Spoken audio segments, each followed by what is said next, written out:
What I'll also tell you is that Agent Mulder has developed a consuming devotion to an unassigned project outside the Bureau mainstream. Are you familiar with the so-called X-Files?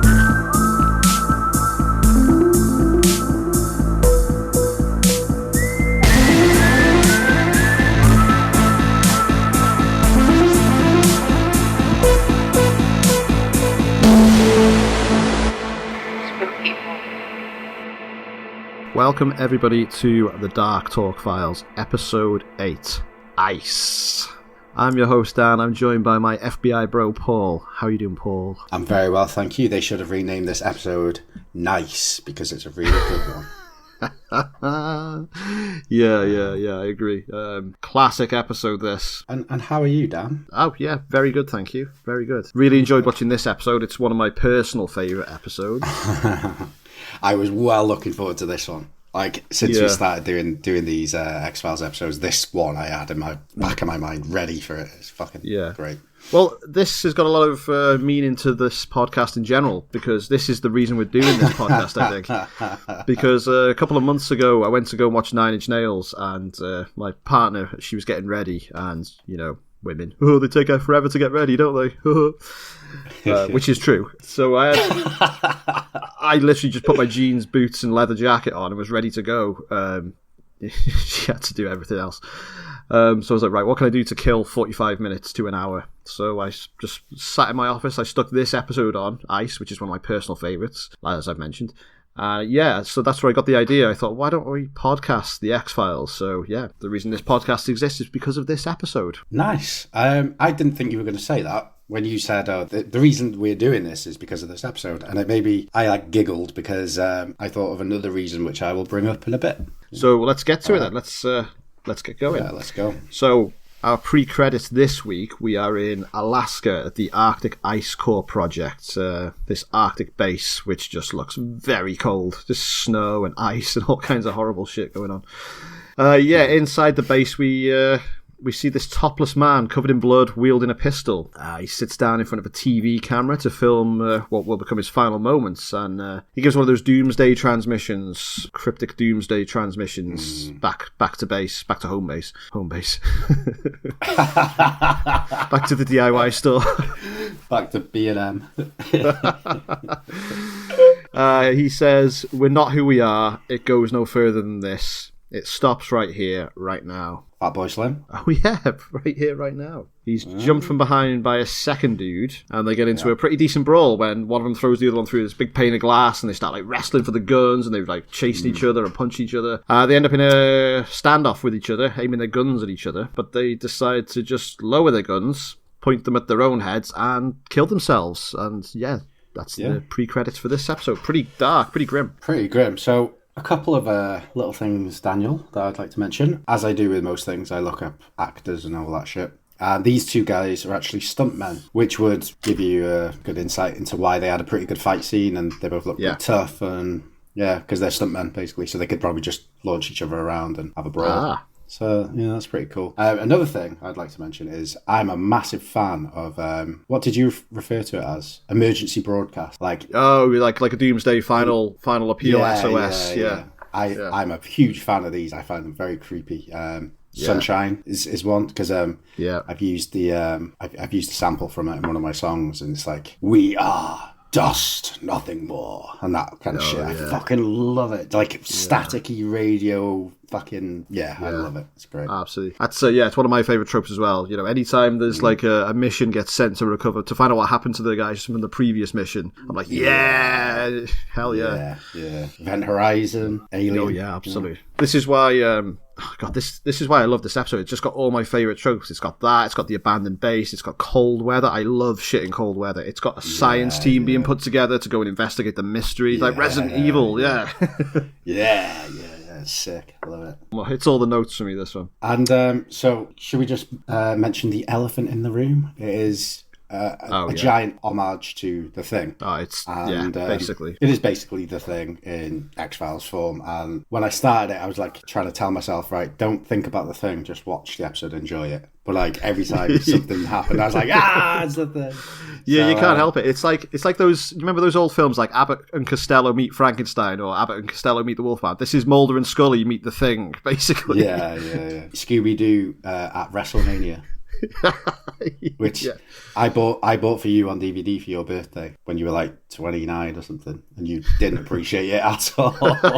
You're like, fuck's this. I wonder if I've still got that somewhere. I wonder if it's in the pile. Cost me about 14 quid, that as well. Fucking hell. Do you know what else? I once bought you this Nicolas Cage drawing book type thing, and it had all these. I've still got that. Yeah. You sold that shit big time. Like I remember giving it to you. I was so excited. It took like 2 months to arrive because I ordered it off this random ass website, and I gave it to you, and I was dead excited. I was giddy, and you were just like, all right, cheers. No, I don't know. I loved it. No, I don't. I'm not saying you're unappreciative. I just mean that like, you were just like. I think it meant more to me than it did to you.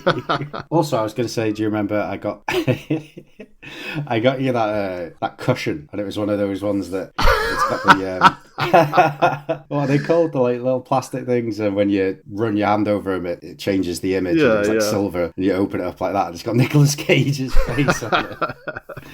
Oh God. Oh, fuck. Imagine the universe. Well, imagine the Pamela Anderson Scully universe. Do you think Nicolas Cage would be Mulder in that universe? Ooh, that would be a good show. That would be a good like parody episode. You know, like have you ever seen the TV show Psych? No. Doesn't really matter, I won't go into it, but they've got an episode called Twin Spires. Oh no, Dual Spires. Right. And it's a Twin Peaks parody. And there are quite a few Twin Peaks actors in it, and pretty sure Laura Palmer and Bobby are the main two FBI agents in that episode. So it's like a parallel universe of what we know. Yeah, that's pretty funny, actually. Yeah, it's cool. So Mulder and Scully played footage of their team celebrating surpassing the record for drilling down into the ice sheets, and two of the guys on the team are the two guys from the pre-credits. So their next transmission is the "We're Not Who We Are" video that we saw filmed in the pre-credits again. And the team have gone radio silent since this final transmission, and nobody's been able to reach the compound because of bad weather. Mulder and Scully have been assigned to investigate the isolated research station. There's a 3-day window for them to get there. And Mulder looks pleased as punch, while Scully does not look pleased as punch about this. Yeah, I've never seen her so worried looking. Would you want to go? I mean, I would want to go to Alaska, but would the normal people want to go to Alaska? Would I want to go to Alaska to investigate a possible X-File with Mulder? Yes, that sounds like a dream to me. Yeah, but I said normal people, So we go to the airport and we meet the crew for this mission. We meet Professor Murphy, who likes listening to old football games. We meet Dr. Hodge, who is a bit overly cautious. And we meet Dr. De Silva, who is a woman. That's a good character trait. So now you... she is. Now you just mentioned our characters. I'd just like to mention the fact that Xander Berkeley, playing Dr. Hodge, friend of the podcast, we could actually say... literal friend of the podcast because he follows us on Blue Sky, doesn't he? Yeah, hell yeah. We have that joke of friend of the podcast like in every episode, but he actually is friend. Literal follower of the podcast. I don't know if he listens to it, but he certainly follows us on social media. Yeah. I'm guessing he does. Yeah. So shout out to Xander Berkeley. Love you. You're my dog for real. Yeah. I was going through his credits as well. Star of Terminator 2, Candyman, Barbed Wire, Air Force One, and he's also in The Walking Dead, along with another actor from this bit. He plays Gregory, the absolute loser president of that Hilltop Society. Fuck, I didn't even realise that. But also, I did not know that he was in Heat. He's in Heat, is he? I only watched Heat like the other day. I don't think he's got a big part. His character is called Ralph, so I don't think he's got a very big part in this. So this led to me just before we pressed record on this. Just going through the cast of Heat. Long-time listeners will know that we absolutely adore Heat. Yes. But the cast of Heat, just listen to this cast. You got Al Pacino, Robert De Niro, Val Kilmer, Jon Voight, Tom Sizemore, Ashley Judd, William Fichtner, Natalie Portman, Tom Noonan, Kevin Gage, Hank Azaria, Danny Trejo, Henry Rollins, Jeremy Piven, Xander Berkeley, and that's like this is like double that as well. That's what a cast! Oh god, that film is just fucking just amazing. I don't even need to fucking tell people how good that film is. Yeah. So we meet the final member of the crew, and it's Bear, played by the absolute legend Jeff Kober. Fucking love this dude. I love this dude as well, and I absolutely didn't recognise him. I was like, who is this Jim Morrison ass looking motherfucker? I was like, he's pretty cool. And then I checked him out, and it was like, oh, he's in The Walking Dead. Who's he in The Walking Dead? And it was like, oh, he's in Sons of Anarchy. I was like, oh, no, it's not him. Yeah, I was like, how? I know it's like, God, it's got to be 20 years in between. I was nearly, like, yeah. I thought he was like around the same kind of age as like Nick Nolte and like Gary Busey kind of thing. He reminds me, like Jeff Bridges. He seems like one of those kind of dudes, with like the longish grey hair with a grey beard, kind of thing. Yeah. And I thought I never would have expected him to look this young in 1993. So I was very confused by that, but very happy to see him. He's really good in this as well. Yeah, I think he's criminally underused in this episode. Yeah, I would have liked to have seen him last to the end. The lady scientist that you mentioned as well, she is from Desperate Housewives. Yeah, I was reading up on her last night as well. She's been involved in some massive mail fraud scam in 2019, and she was jailed for 2 weeks. I didn't know she was jailed. Is that the same thing as she got done for trying to pay off some college for a child to go into? Yeah, something like that. Yeah, I think that's what the charge. Is that the same one? Yeah. Is the official name of the charge? Yeah. Anyway, so Bear flies the crew out to the base where they find the station staff are all dead and frozen. Mulder gets attacked by a dog, and he's saved by Bear, who pulls it off him, but in the process, Bear himself gets bitten by the dog. Yeah. They manage to sedate this dog and check it for rabies, but they don't find any rabies. They find the dog has symptoms of bubonic plague, which is those black, horrible, pus-filled pouches under... gross. Yeah. It's also got some under-the-skin parasites that you see moving around. Yeah. Gross. Some of the things that freak me out or like make me feel uncomfortable on the planet are like parasitic kind of things and small. Like I've got a bit of trypophobia, so like the small holes thing or the circular patterns. And it also made me think of. Do you remember when we went through a phase of sending each other pictures of things inside other things? Oh yeah. It was like fucking, and we just put like a little heading of like parasite or something like that. So it was like one of them was like an old bowling ball, and it had been cracked open, and inside it were other small balls, like 8 balls, and just Google weird things shit. just Google things inside other things, and it is fucking gross, and it's also awesome though as well. So now the bear has been bitten, he's pretty much infected instantly. There's a lot of scientific jargon in this episode that I'm not going to go into, but basically the scientists have been drilling inside the meteor crater. They've discovered a new alien parasite. Well, maybe alien, maybe it's, prehistoric. Mulder, obviously, it's definitely an alien. Well, it's at a meteor site, isn't it? So... Yeah. So yeah, so in the show it is alien, but yeah. So it's a new parasite that infects people, and it attaches themselves to some gland that regulates your aggression hormones, something like that. Yeah. Basically, it turns you into like an aggressive zombie sort of thing.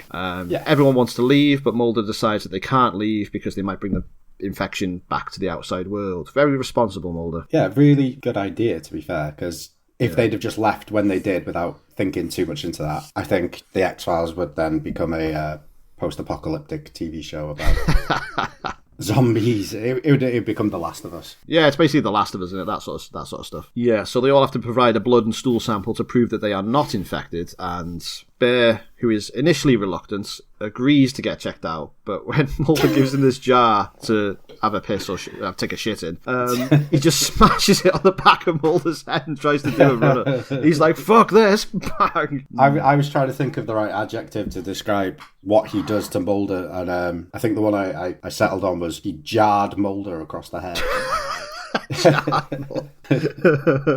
So the group restrain Bear, but they notice he's got the parasite crawling under his skin, so they try and cut it out to save him. And pretty gross effects on this one. They cut open the back of his neck and they pull on this parasite like it's a big piece of snot that's like still attached to him, and it's like rubbery, and it almost looks like it's going to snap like an elastic band. Gross. Yeah. Oof. Like, speaking of things like that, have you ever watched like any videos of like things being removed from people's bodies? No, and I don't want to talk about it. Yeah, you do. Like botfly larvae being removed from like a man's scalp and stuff like that. So there's a good subreddit called Felt Good coming out. And there's a lot of that shit on there. It's also like, guy, you look fucking disgusted by this. Sounds like a weird fetish subreddit, and I can't be doing it. I don't know. I have enjoyed watching it in the past, but there's like zero fetish qualities for me. There is. But it's like popping spots and like removing blackheads and like ingrown hairs are the fucking best. Like I saw this one ingrown hair, it was like started pulling out, and it was about 4 foot long, about 4 foot fucking long, 2 foot fucking wide. I started to fucking squeeze into it, didn't I? Kevin Eldon, noddy. I know what it is. I know what you're on about. Can I just say, right, half of the shit I say on it is just to try and piss you off. What, only half? If anyone's listening to it, they're like, why is this guy like fucking just jabbering on about stuff? And yeah, it's because I'm just trying to piss Dan off. Yeah, so sadly Bear dies after the parasite is removed from him, and it's a shame because I like the character and I like the actor a lot. Yes, I agree, and I would have preferred him to stay in it for longer. But saying that though, I like every character and actor in this episode. Yeah. There's only six in total, pretty much, isn't there? Yeah. So the Hodge and Scully come up to the conclusion, even though they just hate each other and just are constantly arguing about what's going on, they come to the conclusion that the parasite makes people violently aggressive and causes them to attack people. It releases a deadly toxin if it's removed, which is what happened to Bear. So Scully decides it's best to try and kill the parasite if they can. Mulder instantly, he speculated the parasite is extraterrestrial, and he just launches into one of those big speeches. And Scully instantly, as soon as he says the first word, she's like, "No, Mulder, stop, no, just no." But he just carries on regardless, like not even looking at it, just like speaking off into the sky. I think at this point it's meant to show you that there is a lot of paranoia going on. Maybe Mulder is infected, which means he's trying to protect the parasite, which he is the host of. And I actually couldn't remember. As much as I love this episode, I didn't remember everything that happened in it as it went on. So I was like, oh shit, is he? I can't remember. And but I love that feeling, that paranoia feeling, which is very much present in the thing. It's like the whole theme of it. So yeah, I thought it was really good. But yeah, it's just like her face when Mulder's like, we need to preserve it. And she's like, fucking come on, dude. She's like now is not the time for this. She's like, this is the most serious thing that's ever happened to us. We're cut off from like all help, and there's an alien parasite running around, and you want to fucking preserve it to prove. So yeah, the paranoia in the team starts to show, and they're all like, there's like implications and accusations. And so they decide they all need to strip off and examine each other's bodies for symptoms. And I love the line from Mulder in this. He's taking his clothes off. He's like, before anyone passes judgment, may I remind you that we are in the Arctic. So the group settle in for the night in their separate rooms. And we later on see that Mulder is awoken by a noise. So he goes to investigate. And he finds Murphy's room empty.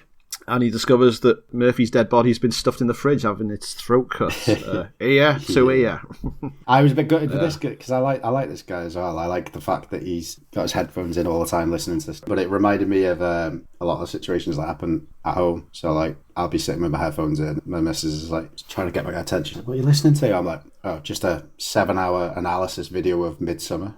And, what, you don't sit there listening to Pitbull for 7 hours? That's the other 14 hours of the day. No, there are more than 21 hours in the day. Well, you got to sleep the rest of the time, so. Nah. That's time that could be spent listening to Pitbull. Nah.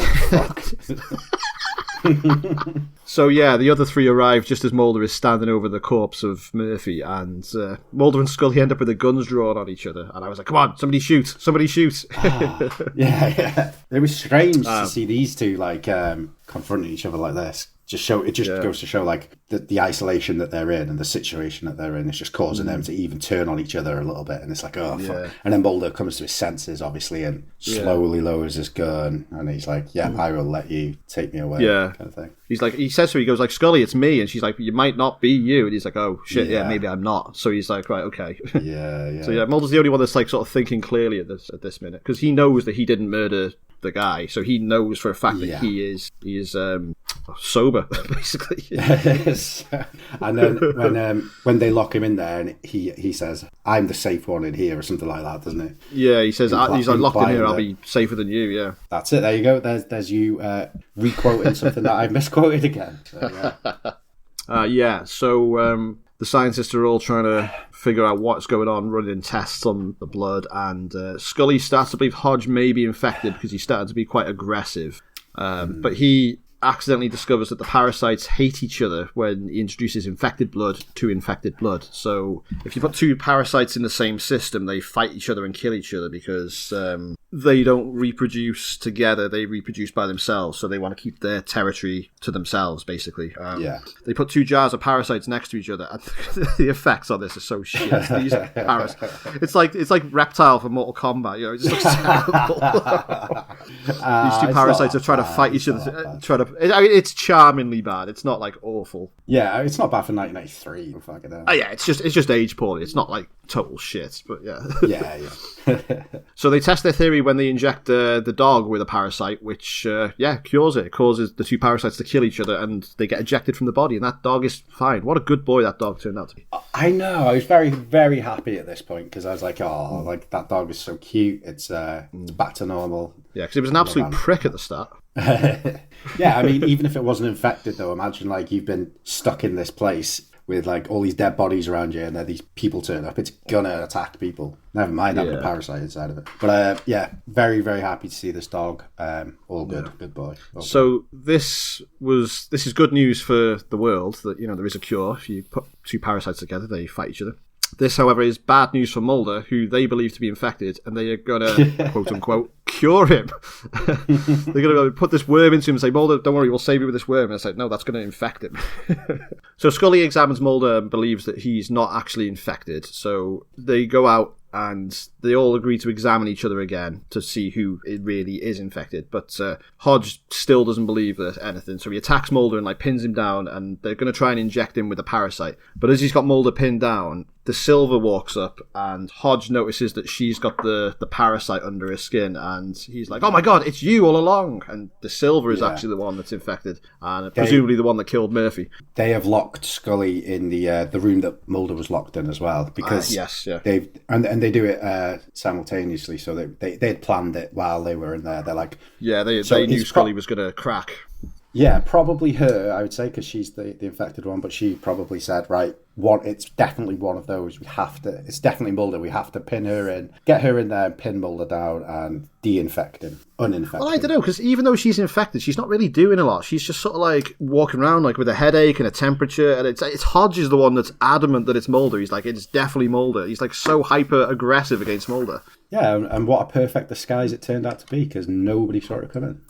Yeah, so De Silva is the infected one. She tries to escape and run away, but they basically just catch her, put the parasite into her ear, which cures her, and that's pretty much the end of the episode. There is a brief period when it looks like Hodge is actually infected as well, because when he's walking towards Mulder, who's got De Silva pinned down with the parasite, he's walking very scarily, and I was like, oh my god, does he turn heel here? I forgot, is he infected as well? But no, he's actually still a human, and he just puts the parasite in De Silva's ear, saves her. Yeah, that's the end. That's pretty much the end of the episode. We do get a bit of an epilogue at the end when they're at some airbase in Alaska, and Hodge explains what's happened, and Mulder and Scully Mulder wants to return to the site to pick up the parasite, and Hodge is like, the military or the CDC have just torched the place. And Mulder's like, why? And Hodge is like, well, you tell me. You're in the FBI. You're the conspirator. Yeah. Mulder's like, no, I'm not, I swear. You tell me they're your guys, basically. That's it, yeah. Because Hodge is quite a paranoid guy as well, isn't he? Yeah, he is, yeah. I do like his character, though, you know. But it's worth noting that the last parasite that they put into her to kill the other parasite inside of her body, they were the last two. Yeah. So what they really wanted was the parasite to go inside of a non-infected person so that it can keep spreading, etc. Obviously. Yeah. But after that happens, the two final parasites kill each other, and the only ones that are left are the ones that are remaining possibly in the ice that they've preserved. Yeah, in the Meteor crater, Yeah, and now obviously it's been taught, and I reckon they've probably taken a sample so that they can stick it in that big Indiana Jones room. Oh, absolutely. You know, the cigarette smoking man was there, like shoving like loads of parasites into his suitcase, like just like maggots at a bait shop, just like, yeah, I'll have a box of them. Yeah, definitely. Yeah, so that's the end of the episode. What do you think of this one? Awesome. Yeah, fucking really, really good. There's nothing really to complain about. Like, everything was great. The only thing I could say that some people might not like is that if people are like diehard The Thing fans, and they might be like, oh, it's just ripping it off, but it's not ripping it off. It's a homage, definitely. It's a homage. It is, yeah. But I'd give it a 10 out of 10. I would recommend it to anybody who hasn't seen the X-Files. Probably the best Monster of the Week episode, not including Conduit, because I wouldn't class that as a Monster of the Week. I'm not including Conduit. Yeah, Conduit's still my number one so far, mainly because that end scene. But this is like absolute number one Monster of the Week so far. Yeah, I'm with you. I'd say this is my personal favourite just because I just love the style of it. But I'd say, looking objectively, Conduit's definitely the best one we've had so far. So this is my number 2. Yeah, same. Have you got any trivia about this episode for us?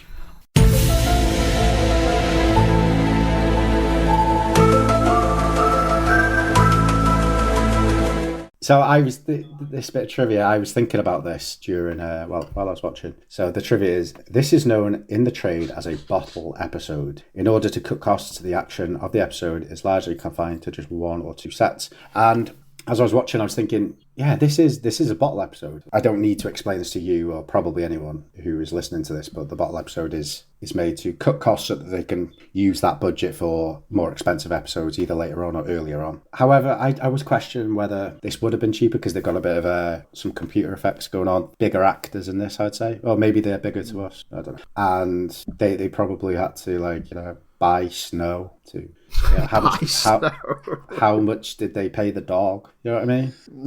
Yeah, that's an A-lister dog. Yeah, the dog is David Duchovny's father's dog, Blue. The alien parasites seen in this episode are the larvae of the darkling beetle, also known as superworms. They are commonly available at reptile food. Oh yeah, so they did get them from a bait shop then. Yeah. So actually, I've got a little story for you. I'll try and be quick with it. So when I was a kid, me and my sister used to go to this like local pond where we used to get like nets and capture like frog spawn and like little insects and all sorts of stuff. And we caught this. Well, we didn't know actually because we had this like old ass fish tank in the garden, right? Big glass fish tank full of this pond water, and we dumped all the stuff in there. And then out of nowhere, right, like a couple of days later, I remember it. I used to draw it a lot as a kid because it freaked me the fuck out. It was, to me, it looked like a scorpion, right? And it was in the water swimming about, and it was really fucking aggressive. It seemed like it would attack the glass if you went near it and stuff like that. And we went to my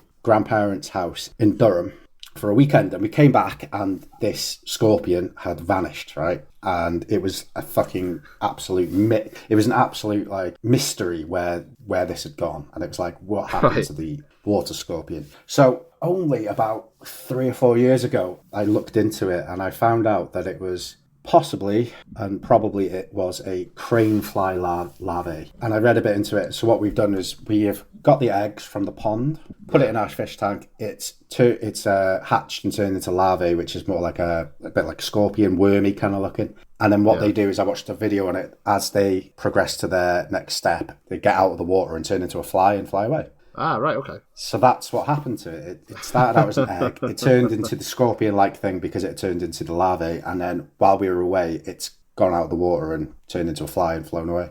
Jesus. So that's a happy little mystery solved in my life. I'm very glad that happened. Anyway, I will carry on. Right, so one of the men in the teaser who shoots himself is played by Ken Kersinger, the stunt coordinator on the series, which we mentioned. Oh, Ken Kersinger is he got something to do with Friday the 13th? He played... Oh, he plays Jason. He's Jason. Yeah, I think so. Ah, motherfucker, yeah, he's Jason. He's Jason in Freddy vs. Jason, and he is... You know when Jason Takes Manhattan, when Jason walks into that diner and the tall chef guy goes to attack him and Jason picks him up and launches him through the window? That's Ken Kersinger. Oh, I didn't recognise him at the start of this. Oh, shit. Yeah. Oh, that's cool. Yeah, he is covered in blood and bruises and shit at the beginning.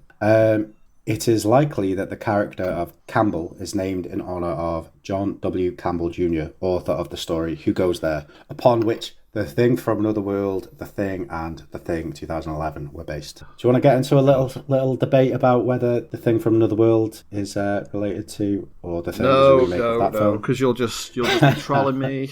I'm not getting into it. We've had this basically for a fucking long Basically, Paul likes to wind me up and say that The Thing from 1982 is a remake of The Thing from the 50s, whereas I think they are both separate adaptations of the book Who Goes There. Which, so listeners, you decide and let us know, because I'm not getting into this now, so let's move on swiftly. Right, Dan, cover your ears for a second. Okay. Listeners, it's keep the troll going. It's just to piss him off. Don't worry about it. There you go, Dan. Uncover your ears. Okay. There you go. Many have remarked on this episode's similarity with John Carpenter's The Thing 1982. Coincidentally, the series production designer Graham Murray also worked on Carpenter's movie. I don't really want to talk much more about it be anything to do with The Thing, because who cares? Richard's final video message is dated 5th of November, my birthday, 1993. This was the same day this episode aired. Nice. And one final one. This episode marks the first time in the series that Mulder and Scully point their weapons at each other. The first time, implying it's going to happen again. There will be more than one. Hell yeah. So that is the trivia of the week. Not bad trivia. Thank you for that. Yeah. Have you got a... No problem. Did you find any scary stories on Reddit that are related to Arctic bases or parasites? So, no, is the answer. But I did go through a couple of little things about trying to find some like parasite stories, and I've landed upon a parasite. You didn't go back to that weird subreddit, did you? No, I didn't. I can't remember. I think it was on Ask Reddit or something. But I've ended up landed on a very famous parasite that's probably the most famous at the moment because of what it is, what it has to do with, and that is the cordyceps fungi. Oh, yes. So instead of reading like a little story that someone's written, I'm just going to read you a little AI overview of cordyceps. Are you ready? Go for it. Because it's so fucking interesting, to me at least. Have you seen any of the pictures of what cordyceps look like? Yeah, I've seen them, yeah. I've seen it. It's fucking gross. There's this coffee shop in Oswestry Street that I go to called Shroomer, and I drink cordyceps coffee from there. And I'm starting to wonder whether I really should. Maybe I turn into a bit of a zombie or something. Anyway. I take mushroom supplements, so... Yeah, I'm not talking about fucking button mushrooms, Dan. I'm talking about cordyceps. Anyway, so cordyceps fungi are parasitic fungi, primarily known for infecting and ultimately controlling arthropods, including insects and arachnids. Many species of cordyceps are highly specialized, targeting specific arthropod hosts. The parasitic relationship often leads to a zombie-like state in the host, where the fungus manipulates the arthropod's behavior to facilitate its own reproduction and dispersal. Oh, God, it's fucking disgusting. Cordyceps fungi are endoparasitoids, meaning they live inside their host and eventually kill it. They infect a wide range of arthropods, including insects like ants, wasps, and beetles, and arachnids like spiders. Yeah, I've seen a creepy video that my mate sent me of like a dead spider walking with this cordyceps like coming out of it.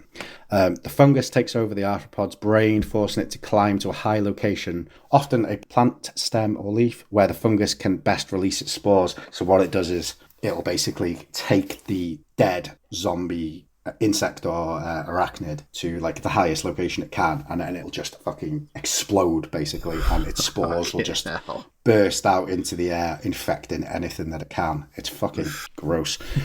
Many cordyceps species are highly host specific, meaning they can only infect one or a few closely related arthropod species. And last little bit, some cordyceps species, like a word that I'm not going to try and pronounce, have been used in traditional Chinese medicine for their potential medicinal properties, including anti-tumor effects. So that is our parasite information of the week. I feel a bit gross now. I feel like my skin's a bit itchy. And how do you feel about that, Daniel?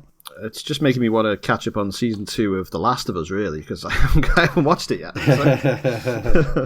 What I would do? Do you know what happens in it? Do you have any spoilers? I think I did see a very major spoiler of what happens. I'm not going to talk about it here, but I think I do know.